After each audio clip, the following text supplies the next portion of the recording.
The film opens in 1973 with a young woman named Peig, about to be Wednesday. Outside, we see a group of folk sporting peculiar masks crafted from jute. They also had a goat in tow. The entire group were heading somewhere.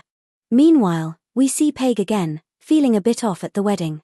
When she goes outside to be sick, she spots the group's goat and that's it. After a while, when Peig's husband comes looking for her, he's in a panic when he can't find her, but he does find a small ring. After that, time passes, and we see a woman in the present day who cheerfully hangs herself.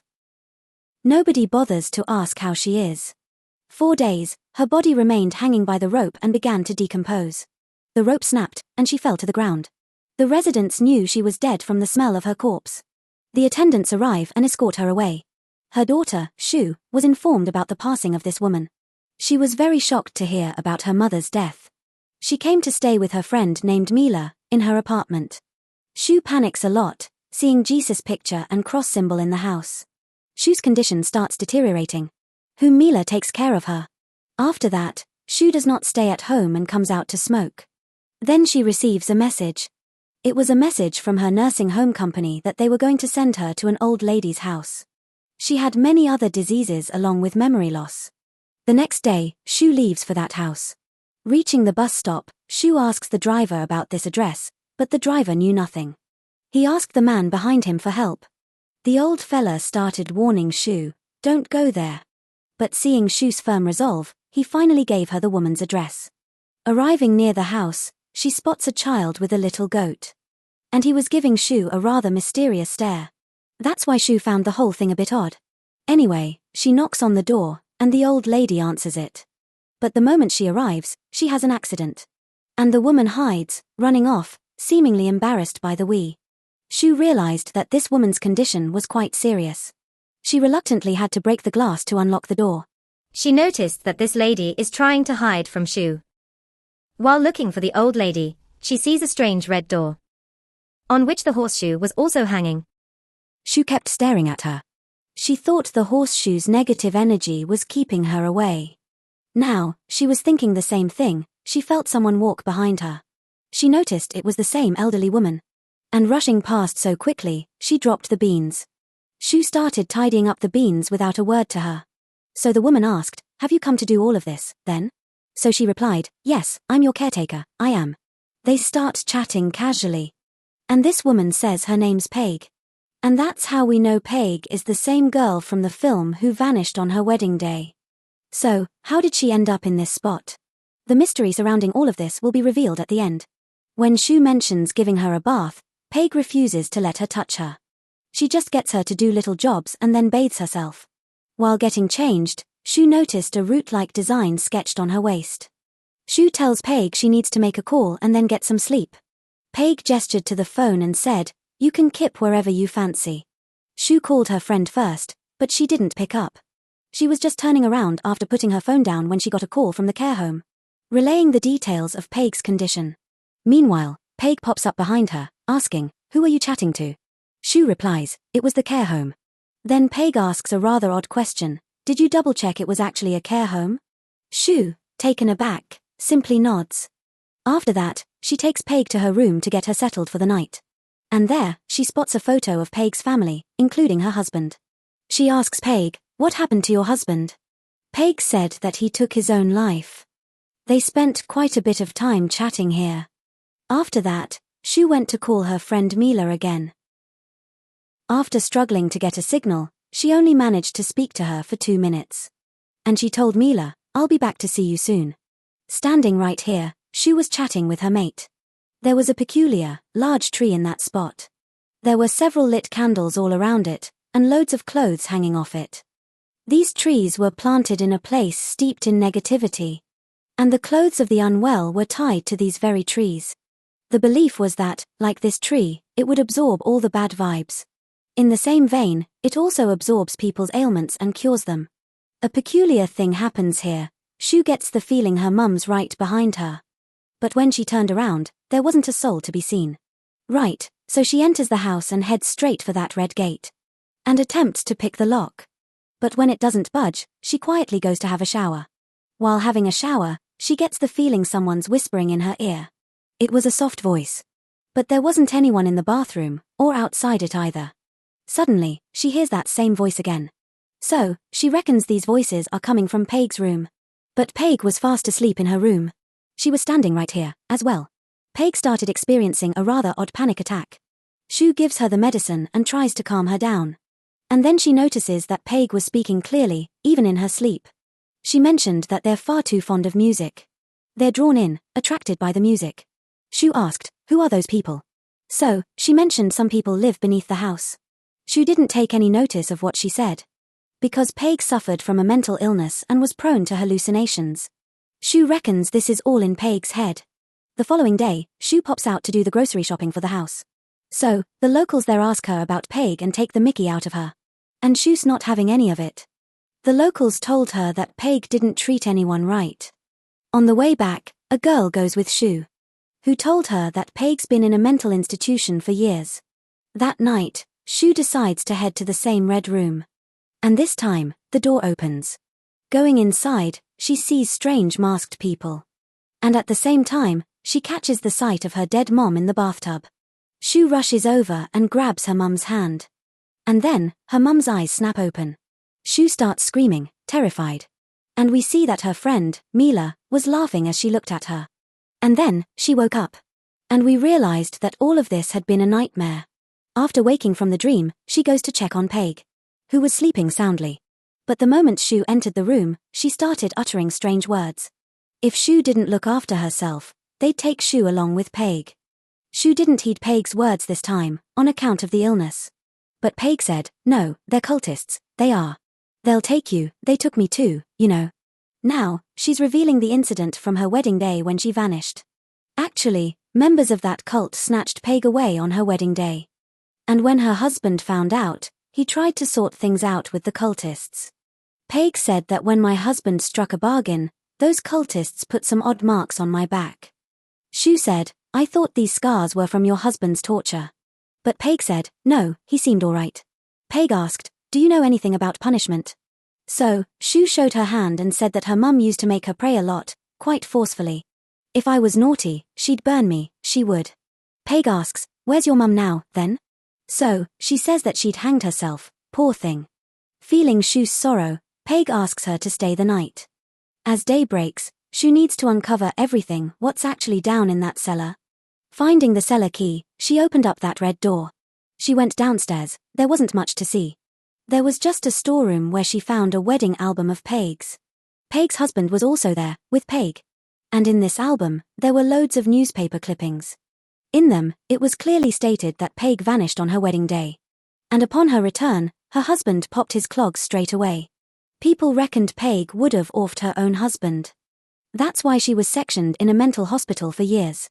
Whilst reading all this, suddenly the storeroom light started to flicker.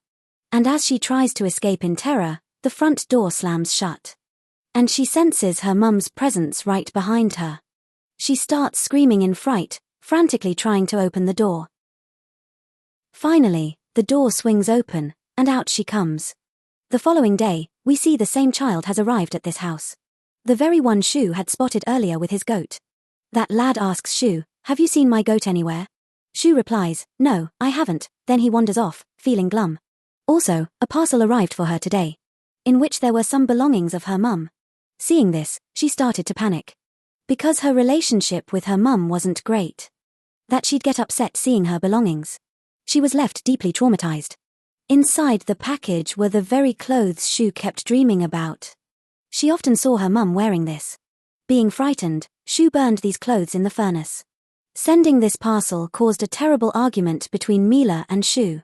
Due to today's events, Shoo felt mentally traumatized by excessive stress, much like Peig. That's why she popped to the shop and got some medication, showing Peig's prescription to help her mental state. When she got back, she saw someone from the care home had arrived for an inspection. And Peig was driving her away because that girl seemed like a threat to her. But Shoo called her in. Peig wouldn't open the door, so Shoo went to fetch the spare key. And from behind, we saw the girl was quite mysterious, really. Clinging to the door, she began sniffing at it. By the time Shoo arrived and opened the door, the girl had vanished. And this also left Shoo rather worried and quite shocked. Now, Shoo needed to figure out what on earth was going on. She quickly heads to the storeroom and bravely retrieves Peig's album, which contains her entire life story. Another odd thing Shoo notices is that there were several newspaper clippings. These clippings contained news about the death of Shoo's mum. Seeing this, Shoo began to wonder what the connection was between Peig and his mum. She was pondering all of this when she noticed the basement's red door kept opening and closing. She frantically tried to shut it repeatedly, but this time the door wouldn't stay closed.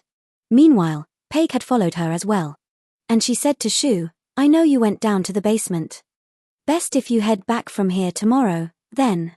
Shoo didn't fancy sticking around either. When she left to go home, she realized from the shops that there'd be no buses running today. So, she had to head back to Peig's place. Peig was having a look at the carton of Shoo that Mila had sent over. There were loads of pictures of Shoo's mum in there, which took Peig by surprise. And it turned out that Shoo's mum was Peig's daughter, would you believe? To put it simply, Shoo was Peig's granddaughter. Peig was also surprised to learn this, too. Meanwhile, as Shoo was heading back from Peig's house through the jungle, she also came across the child's goat along the path. She thought she'd take it with her, but came home, ignoring it. Peig asked her as she got home, "Were both your mum's feet bad?" She asks, surprised, "How do you know? I've never actually told you this, have I?" So, Peig tells her, "I know all of this because I'm your nan. Your mum was my daughter, you see. I sent her away years ago, I did." Shoo asks, "Why ever did you do that?" Then Peig revealed my husband had struck a bargain with those cultists. "If they spare my life, we'll offer our firstborn to the cult. But then, I lacked the courage to give my daughter to the cult. That's why I kept her away from me and reneged on the cult's promise." The cult members were anything but ordinary.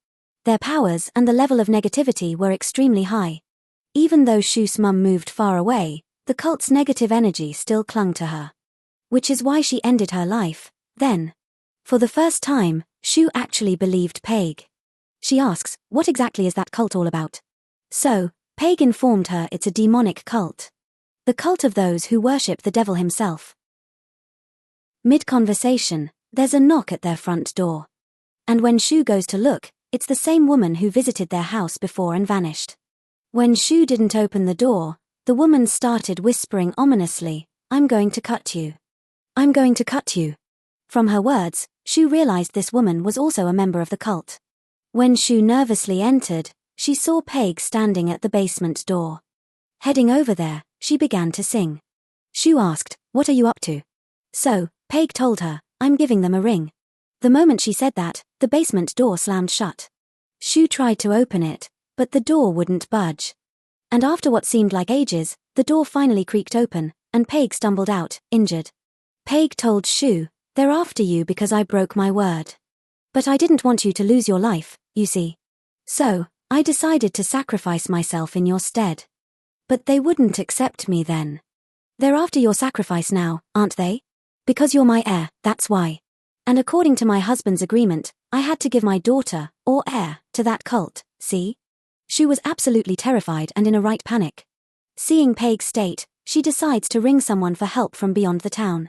But the entire town was completely empty. And the people inside their homes had locked all doors and windows.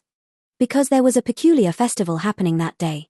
Meanwhile, Shoo spots a strange, masked, scary man behind her. Who was on the drums, accompanied by two other blokes with a rather odd look about them.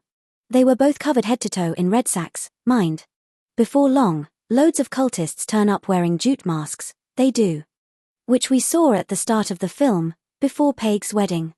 Seeing them, Shoo heads back home, terrified.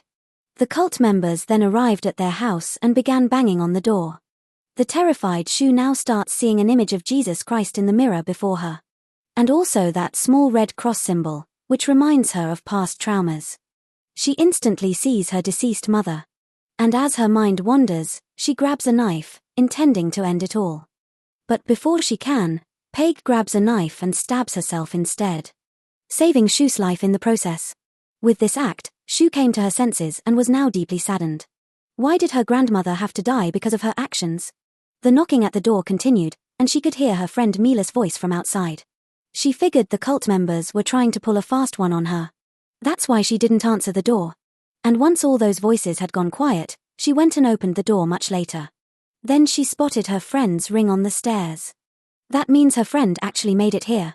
Seeing the ring, she realized these lot must have taken her friend Mila from here. When the cultists snatch a woman from these parts, they leave her ring behind. Now, she simply couldn't accept defeat. For her mate, she decided to confront the members of that cult. Just then, when she went into the house, she spotted a wedding dress. She put it on and took off her wedding ring. Upon opening the basement door, the basement's appearance had transformed. There wasn't a storeroom there, but a whole other world. It looked like another world entirely. Upon her arrival, the people of this world first crown her. And then a peculiar, goat-horned figure appears before her. This was the very demon worshipped by the cultists. The moment she sees this demon, blood begins to stream from Shoo's eyes. In the next scene, we see Mila, Shoo's mate, sitting outside that red door. She was crying and pleading for her friend's life. That means the cult members didn't kidnap Mila after all. Just to snare their prey, Shoo. The cult members orchestrated this whole charade. And that's the lot. The film wraps up here showing all of this.